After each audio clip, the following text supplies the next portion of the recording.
Welcome back to the Commanders Declassified podcast. I am LE. Brian, you're on the road this week, so you'll go first. How's it going, man? It's going real good. Atlanta's very nice, and I'm excited, man. What's going on? Yeah, I've been to Georgia several times. I love Georgia.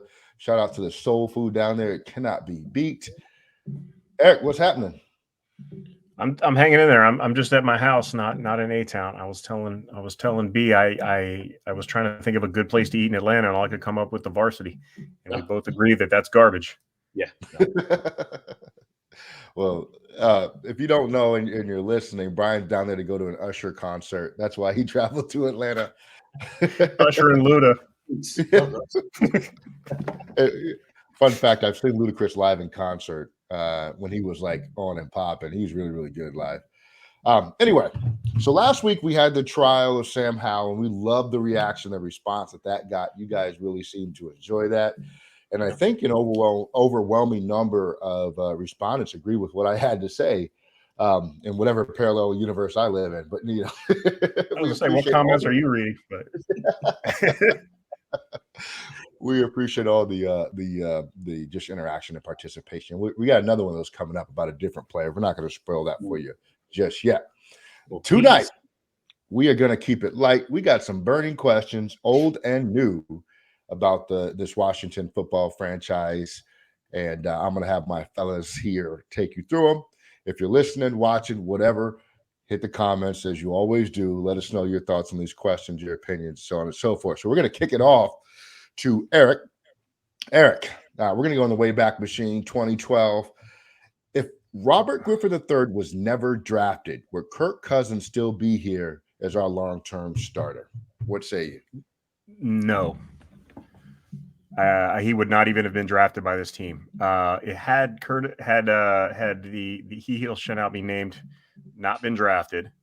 Ryan Tannehill would have been the quarterback Mike Shanahan selected, and he would have been here, possibly extended Shanahan's career here. Because I think that the team, I think that was a good fit for what Shanahan was trying to do. And I think that, the last 10 years would have looked very different had we not taken RG3. We would have had a prime pick in the awful draft of like 14, where like everybody was terrible. But I think the team would have looked very different. I don't think Kirk Cousins would have been drafted. I think Tannehill would have been the guy, and he wouldn't have had to make a spike quarterback pick in the 4th round if that had been the case. Yeah, and also Shanahan likes to go on radio shows now and talk about how he liked Russell Wilson that year a whole bunch. So if it wouldn't have been Tannehill, it would have definitely. Well, he had a chance to draft Wilson, so I guess he didn't like him that much. That's true. All right, Brian, we put out a poll on social media this week, and we asked fans who was the one that got away.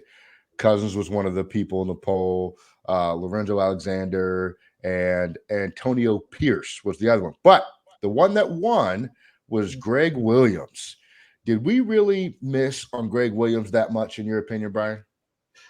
Yeah, we did. And we didn't miss on Greg Williams as being the next coach to win us a Super Bowl. I don't think Greg Williams has that kind of intellectual property that he could kind of create that for us. But he would have been a good coach here. Greg Williams, we all know, we all have heard the stories about his kind of discipline, right? He's a very hard-nosed coach, and he doesn't put up with a lot of mistakes, excuses, any kind of lackadaisical work effort, all those types of things. I think he would have helped this team to do a lot of the little things right. We struggle with details. We struggle with doing some basic fundamental things here throughout the years because we've had bad coaches. We've had some bad players as well, too. And I think Greg Williams would have really kept this team in line, made sure that they perform. And he's a good game planner, right? His defense has always performed. Were they going to be the best in the league? No, but they would be somewhere, near the top, more so than they would be near the bottom. And I think he would have helped this team be much better prepared week in, week out. Again, will we win Super Bowls? No. But would we have some of the poor seasons that we've had here? Absolutely not. I think we would have been a much better football team had he been here. But We didn't, and we saw some of the jokers that we've had at the head coaching positions ever since. So yeah, I like the Greg Williams ones. I think that's a better one than any of those other choices that were there. I don't Yeah, like it. the thing with Greg Williams, I'm a huge Greg Williams guy, by the way. Yeah. I think the thing with coaches like Greg Williams is there's a short shelf life on those guys Yeah. because after a while they really start to rub folks the wrong way because of the abrasive personality, which is what leads to a lot of the execution he gets out of the defense. It's just that it wears thin pretty quick, especially if you're not successful. So I wish he would have become the coach. I don't know how much long-term success he would have had, who he would have had, excuse me. But I'm a huge Greg Williams guy. Eric, I saw you scrunching your lips when Brian was talking. What is it about Greg Williams that you don't agree with? There's so many things. Well, first of all, can you imagine? I'm not a big Greg. I wasn't a big Greg Williams guy when he was here. The defenses were good. However, Greg Williams was so arrogant in his scheming that he refused to make adjustments, even when what he was doing wasn't working.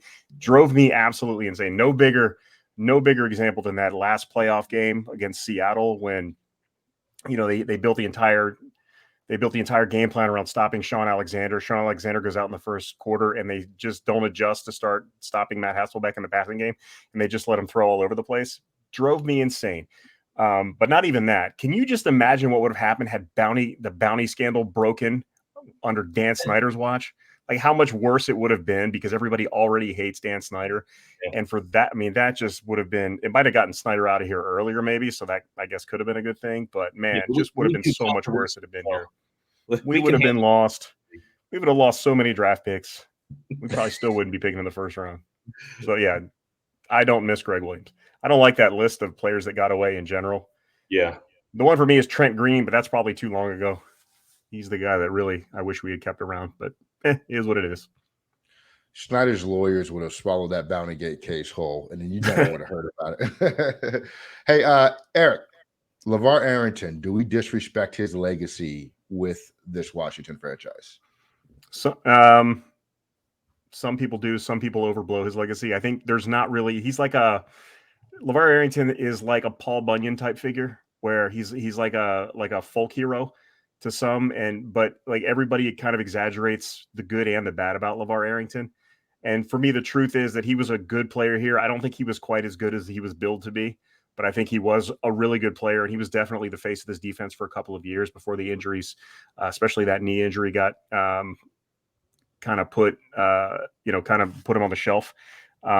So I think that, yeah, a lot of people, he gets more hate than he deserves, and he gets more love than he deserves, just depending on whose side it's coming from. I don't think anybody just looks at him through a lens of just like what he actually was, which was a Pro Bowl level linebacker who probably was never quite as good as he was billed to be coming out of Penn State. So I hope that's not disrespectful to him. I think I would add him to the Ring of Fame here because he had a couple of really good years, but I don't think he lived up much like a recent number 2 draft pick is shaping up. He may not be, what he was, made out to be coming out of Penn State. I think there were years, I'm trying to remember the year that it was. I think it was 2003 that LaVar was playing at that level, but the injuries just didn't allow it to continue.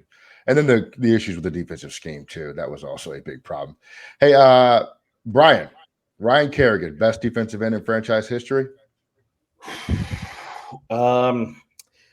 This is tough, right? Because he is your franchise leader in sacks, but you go back and you look at some of the other guys in history who have more championships and playoff victories. So that's really hard. I think it's probably I'm going Ryan Kerrigan. I'm going to do it. I'm going to go Ryan Kerrigan. It's not his fault he played on these awful teams. If he would have played on a better team, I think you would have seen similar production. You probably would have seen better production, even though he is really, really good. So I'm going to say it. He has the stats to back it up. So I can't argue with that. The team didn't win around him. That's not necessarily his fault. Well, let's not forget about Dexter Manley and Charles Mann. Dexter was technically, so sacks weren't an official stat in Dexter's first year, which is why Kerrigan has the record. Unofficially, he had like 7 or 8 his rookie year. But yeah, I mean, I see your point. It's tough, right? Because if we always fall into this with players of different eras, could this guy play back then, or could that guy back then play today?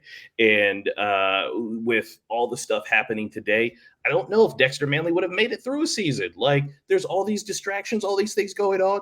He might not even have made it through a season with all kinds of news media, social media things happening, the fans, the way they're now involved and can talk to players almost directly through social media. Like, he could have found himself in some serious trouble. Ryan Kerrigan never got into any of that, and he still produced. So, that would be kind of my thing with it. But Dexter's team's won, so he's looked at as a much better player. I think he was a better player. Deacon Jones played here too, actually, but he was kind of the end of his career. But yeah, got to throw him in. I remember Dexter, and he was at that he was not quite at LT's level, but he was close. He was very close, like just a step behind like LT and Reggie White and those guys. Dexter was he scared opposing offenses in a way that I don't think Kerrigan ever did. Yeah. The other thing is impact. I remember distinctly watching Kerrigan play and getting a lot of sacks late in blowout games when we're losing. Garbage time sacks. Not to disrespect Kerrigan's legacy, because he did a lot of really good things here, but almost every play Dexter Manley played was an impact game, a game that mattered and had a lot on the line. I'm going to go with Dexter. Eric, who's more underrated, Lorenzo Alexander or Antonio Pierce here in Washington? Underrated here. I'll go Lorenzo Alexander. Antonio Pierce was a solid. I don't know. I'm a bigger Lorenzo Alexander fan than an Antonio Pierce fan, so I'm definitely going Alexander. I love the story here. I don't know that he's underrated because he's pretty well beloved here. I don't know. That's a tough one because underrated is a weird question. Who do I like better? Definitely Lorenzo Alexander. Antonio Pierce was good, but he went to the Giants. And he had a choice to. Like Lorenzo Alexander, it was the cap thing that we got nailed on, that we didn't have this. We had like that $36 million to cap space taken away. We just couldn't re-sign him, so he didn't really have a choice to leave. He would have probably stayed here forever. And he just did so much for the team. So I don't know if he's more underrated by the fan base. He's certainly not underrated by me. Yeah. But I'm going to say Lorenzo Alexander because he's one of my favorite players probably of the last 2 decades. Yeah, I the factual answer is Antonio Pierce because he played a bigger role on defense than Lorenzo did when he was here. Lorenzo blossomed in Buffalo, but he was primarily special teams when he was here. Not that's not important, but Antonio Pierce was a starting linebacker for us. Brian, where does Ron Rivera rank amongst the Dan Snyder era coaches? Next to the bottom. I mean, it's simple, quick, easy. There is no other way to put it. He's next to the bottom when it comes to coaching football on the field. Now, with Dan Snyder, it's never as easy as coaching football on the field. You have to do things off the field. You have to carry the burden of all these scandals. It may not show up in the stat sheet, but you do. We've seen that weight of those scandals crush other coaches here, and they've broken underneath that pressure and kind of soiled themselves while they're here. Ron Rivera has kind of stood up and taken on those challenges and done a pretty good job of weathering those scandals, keeping the team together. But when it comes to being a football coach, a head football coach, he's a great motivator. The guys love him. But as far as X's and O's, he's just not there. Knowing when to pull a player and say, hey, you need to sit down. You're actually not performing very well. We need to get the backup in there, or we need to get somebody else in there. He just doesn't have that. He waits too long. He doesn't recognize the weaknesses within his own teams. He thinks of them as strengths, and then we kind of see it continue to play out with mistakes week in, week out. So he's at the bottom in terms of what he has available to him on this roster and what he's gotten out of it. But when you consider some of the other things, he's done a solid job. So I'd have to go to the bottom with him. And I was a Ron Rivera guy. I thought he was going to do it. He was going to turn it around. Him and Jim Zorn hanging out together at the bottom. Yeah. The bottom's Jim Zorn. Who in the Snyder era is better than Ron Rivera to you, Brian? I'm curious to hear this.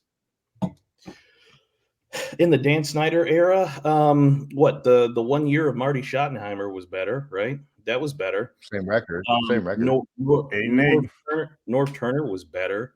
But this is what happens. You're talking about ranking a bunch of bad candidates, right? Like, That's true. I mean, Joe Gibbs was better. Yeah, Joe Gibbs was better, but I consider that, a part of kind of the pre-Dan Snyder. Even though he was here for a couple of years, it's still better than Ron Rivera's.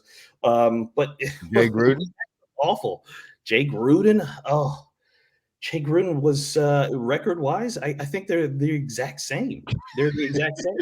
Yeah. But hey, no, they're all the exact. Like, look at every coach through 2 and 3 years. They're all exactly the same. Jay Gruden might be worse. There's no pictures of Ron Rivera outside of a bar trying to pick up Morgan. Yeah, no. I'm sorry. Like, you're a head football coach. You got to know better. What you want to do on your personal time, fine. But you can't allow yourself to be pictured outside of a bar, smoking. Shoeless. Yeah, shoeless. With a young woman who doesn't appear to be your wife. You can't do that. You can't do that. You have to go. All right, I changed my answer. He's not the bottom of the list. Jay Gruden's the bottom of the list. One notch up is Ron Rivera. There you go.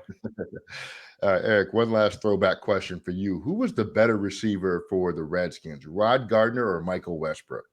Ooh. Oh, Westbrook.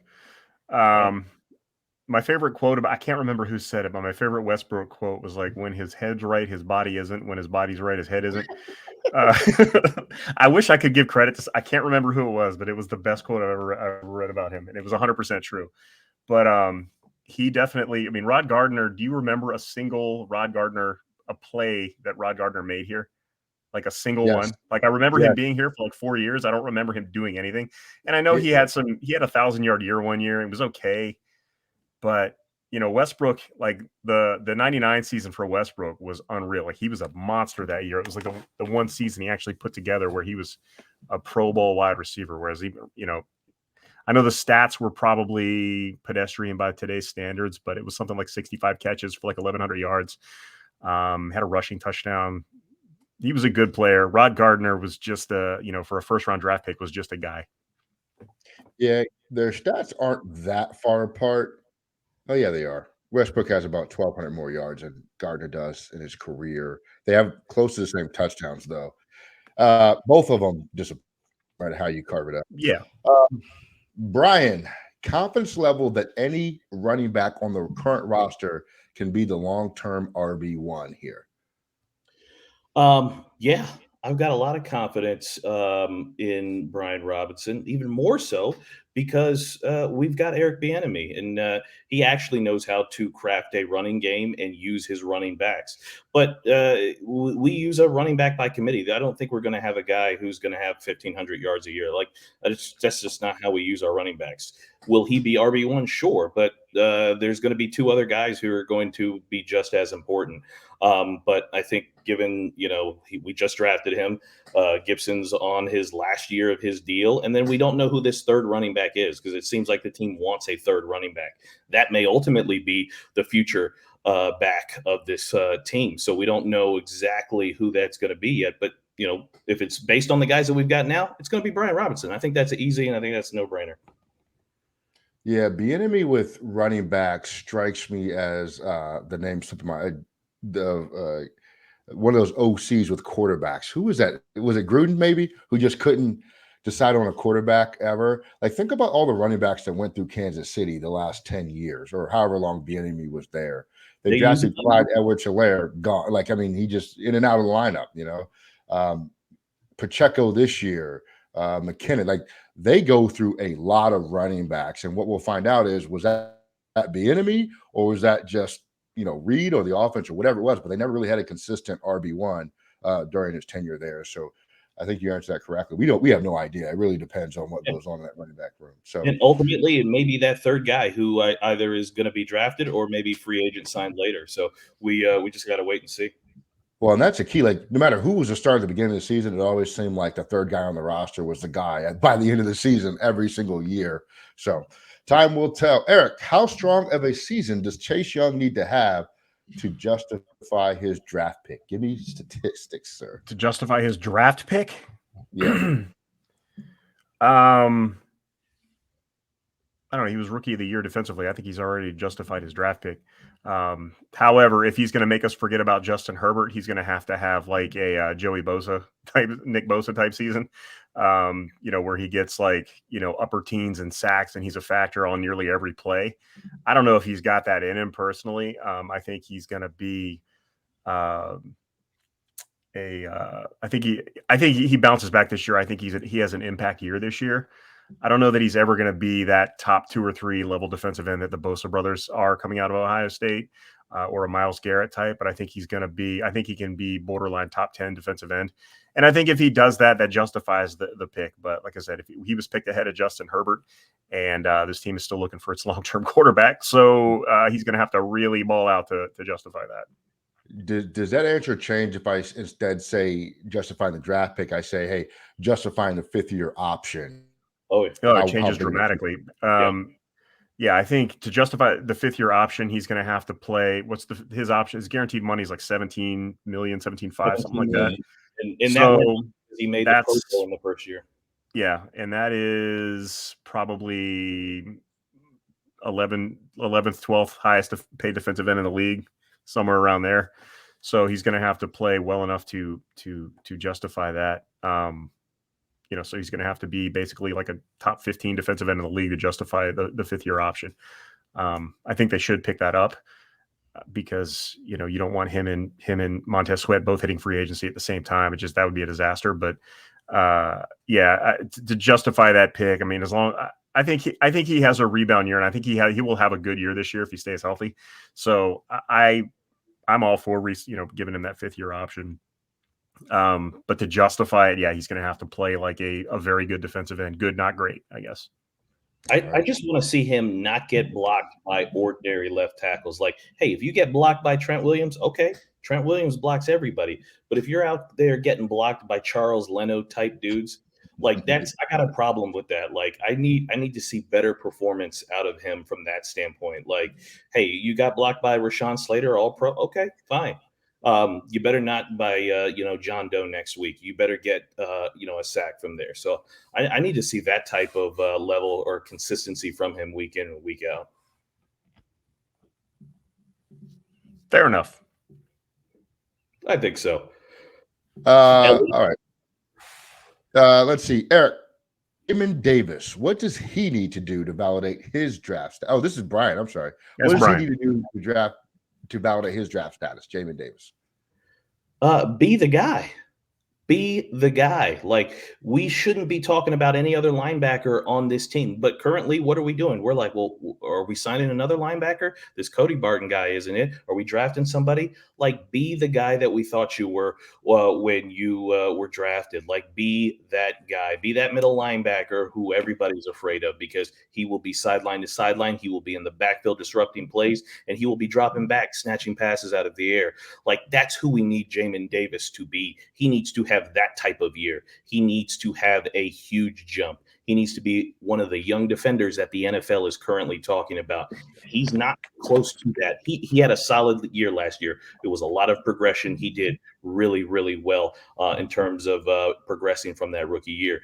But he's still not a top defender, and I don't believe he's played like a first-round pick. He's played like a solid linebacker. That's not what you want from a player drafted, I think, number 17 overall or 19? 19 overall. That's not what you expect from that draft position. So he needs to have a much bigger year and be more dominant and kind of impose his will on some of these games. Hey, you're playing behind Daron Payne and Jonathan Allen. You should have a lot of freedom to run, unencumbered and make a lot of plays. Yeah, he's starting to get to that point where, like you said, the progress was there, but after this year, next year, they got to start talking about that 5th-year option for him. So in order for that to happen, you have got to see a lot come from him, and not just in, run support, not just in pass coverage, but also as a pass rusher. He's got to mature in that area too. He showed a lot of good things. They need to trust him there and let him make plays, because in order to pick up a 5th-year option on a linebacker, you really, really got to see some playmaking and some impact there. Davis was drafted as a project, we don't like to talk about that, but you and I talked about that way back. He's a project. He had 11 starts in college, and the jump that he made from year 1 to year 2 was really promising. This is his third year in that defense. So I think he can have a huge year this year. If he doesn't have a huge jump this year, I don't think he's ever going to be anything special. I think this is the year that has got to be the breakout year for him, as long as he's healthy.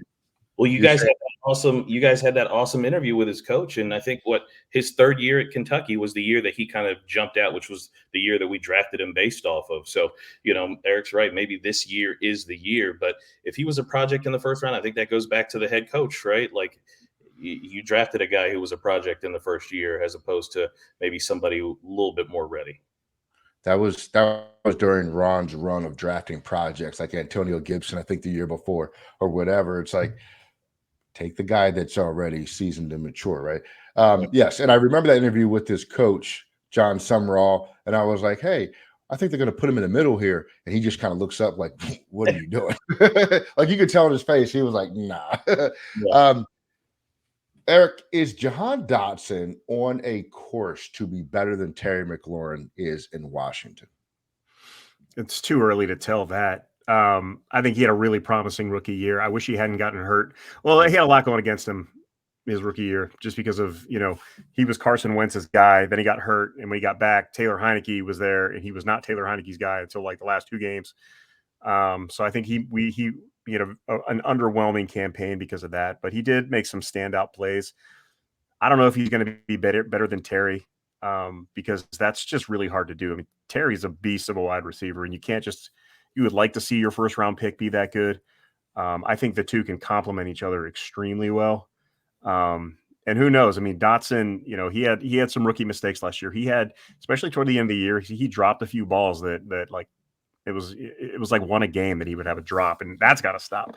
But he also made some really highlight level catches. He got down the field. He got open relatively easy most of the year. Just, Heineke wasn't looking his way for a good chunk of the season. So I expect a big breakout from him this year as well, with Sam at quarterback or whoever's back there. I don't know if he's ever going to be at Terry's level, because Terry's at a really high level. I mean, Terry's at a top 10 to 12 receivers in the league level to me anyway. Yeah, I think Dotson has more star power than Terry does. Dotson can be the nationally recognized guy, while Terry is more of he's the wow guy. Yes, Dotson's going to be the wow guy. Exactly. Yeah. It reminds me a lot of like the Santana Moss, Pierre Garçon type situation, where like Dotson really more is in that Santana Moss mold to me, where he's like making those fantastic catches, but he's also a guy that media and fans really gravitate to. Now he has to be more consistent. Eric, you're spot on. Whereas Terry doesn't get the national love as much as he should, because he's a lunch pail guy, right? And he's just going to go to work and do his job. He's not going to scream and fuss, and like Garçon was. But I like them both. I think we're very lucky to have each of them. I just think that being better than Terry, that's tough. That's really tough because of how productive Terry's been with such bad quarterbacks. If we get better quarterback play, I expect them both to be significantly better than what we've seen so far. Brian, most likely interim head coach should Ron not last the season? Oh, 100%. There's no doubt. It's not even a question. His name is Eric F. Bieniemy. That's it. It's the F again. The F middle name again. Oh yeah, no, that's everybody. That's everybody. No, to me that would make the most sense. I think with Jack Del Rio's comments, was it last summer? I don't think anybody has the appetite for him as the head coach. I think he's just a defensive coordinator at this point, and I think, how fitting would it be that Eric Bieniemy comes here? Ron's replaced at some point, or fired, or relieved, or however you want to call it. And then Eric Bieniemy finally, even though it might be just an interim and it could be just for a handful of games, but he would be the head coach. I think that would be a great move. And I think it would be a great opportunity to see what he can do for maybe only a handful of games, but to see what he can do. I think that's the guy. I'll put it this way. If Bieniemy does not become the interim head coach, his coaching career is over.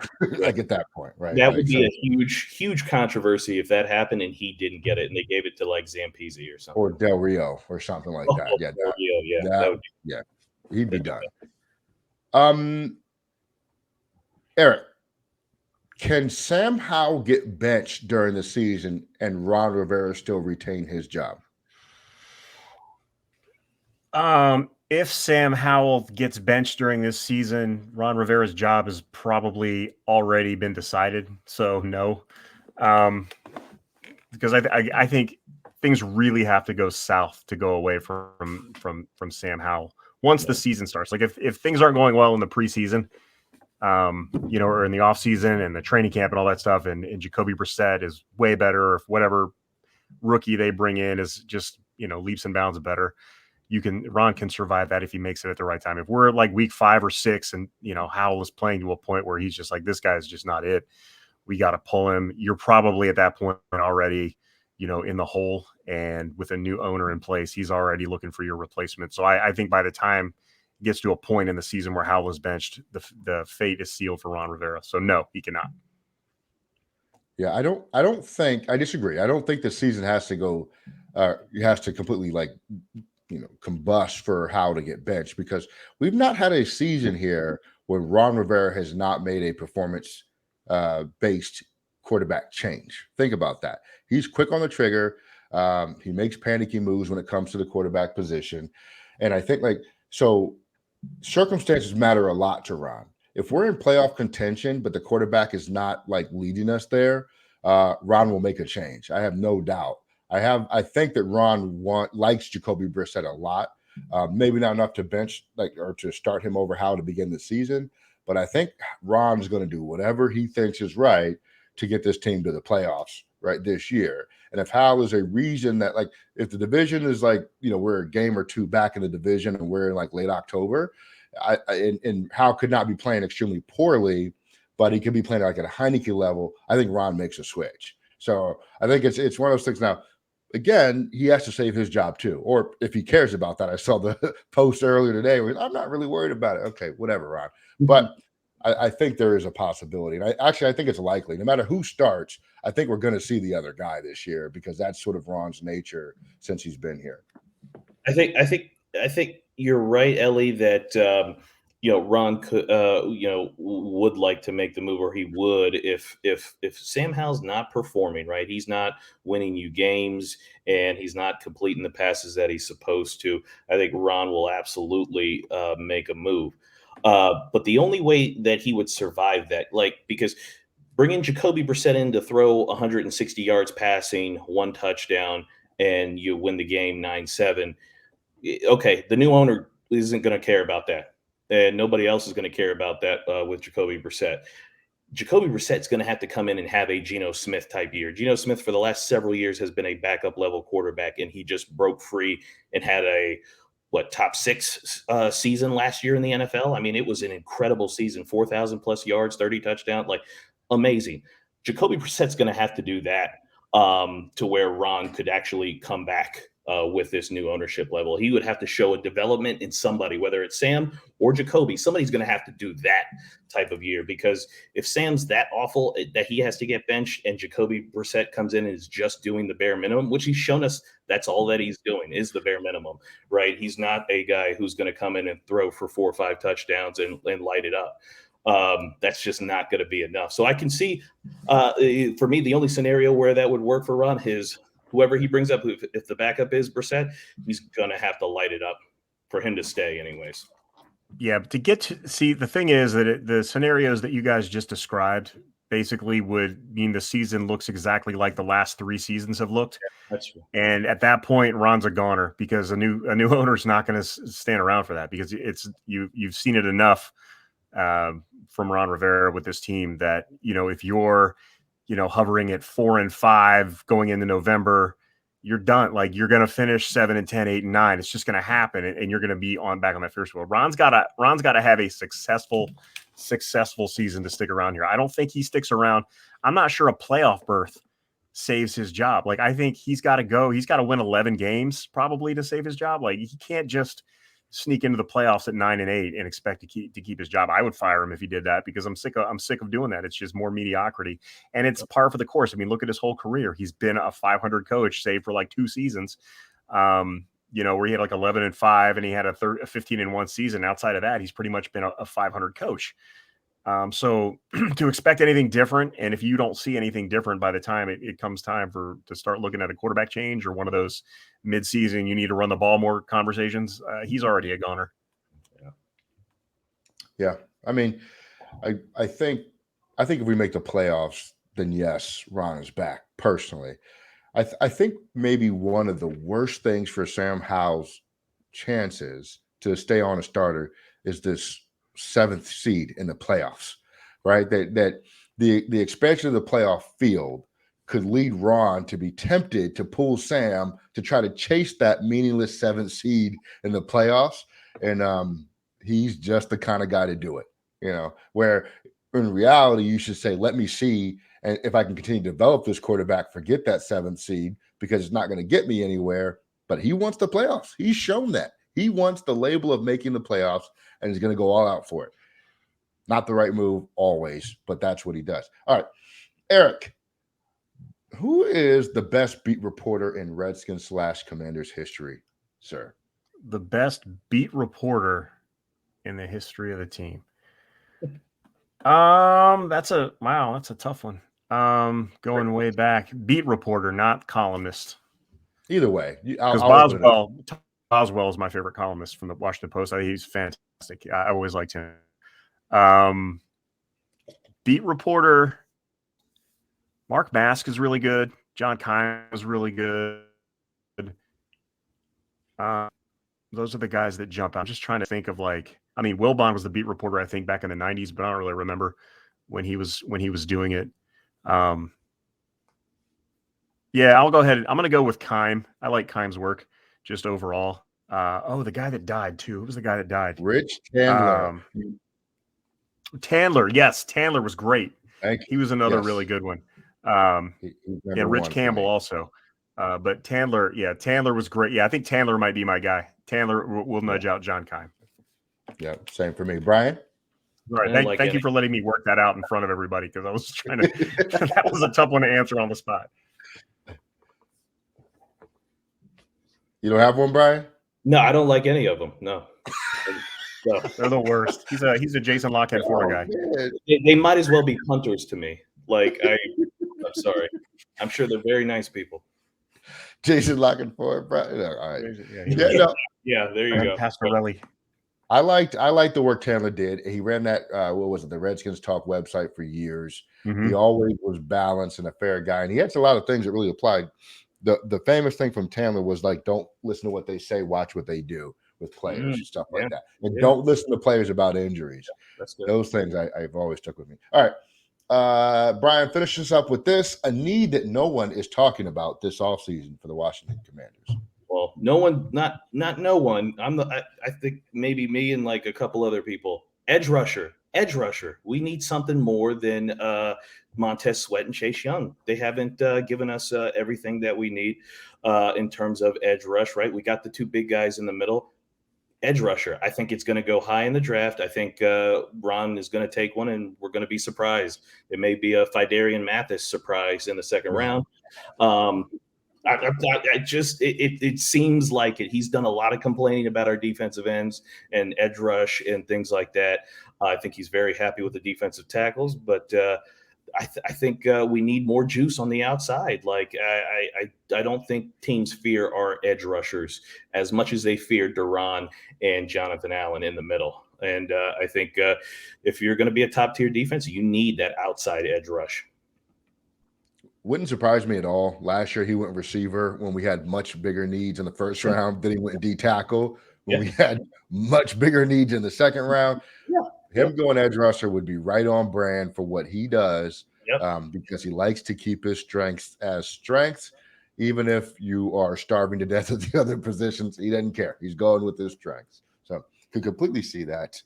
Eric, final thoughts. Get us out of here. What do you got?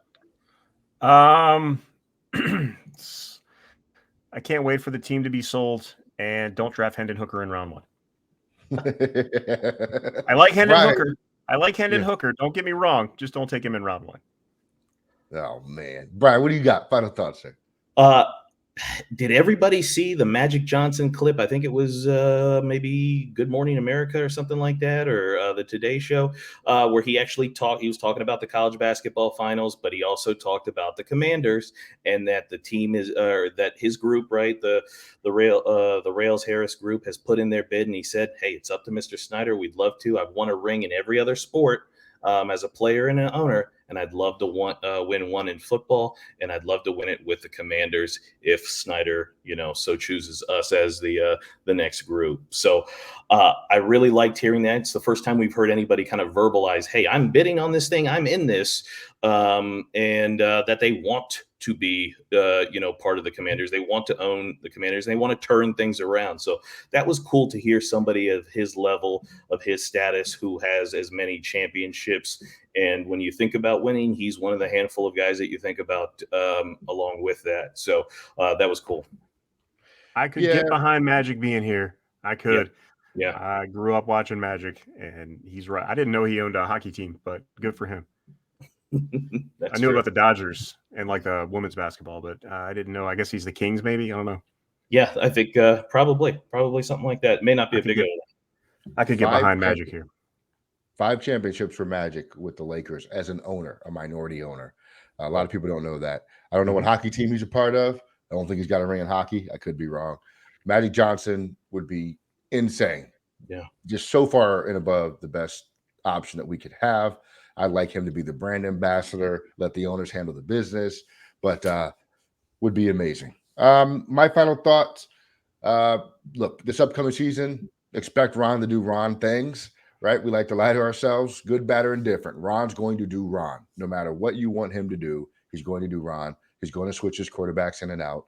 He's going to call out players at certain positions. Brian alluded to it. Defensive end is the pick this year. So let's see if it works. It helped at some positions last year with him calling some folks out. Or Jamin Davis, right, was a guy last year. It seemed to turn him, around a little bit. Let's see what he does with Chase Young this year, because I have a feeling that he's going to be calling Chase Young out a little bit in the media during the season to try to get him motivated to go.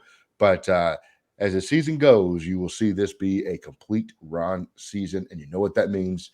Probably going to be somewhere around 500, slightly above, fighting for that final playoff spot. Hopefully it doesn't lead to just rash decisions, but that's what Ron does. And sometimes it works, sometimes it doesn't.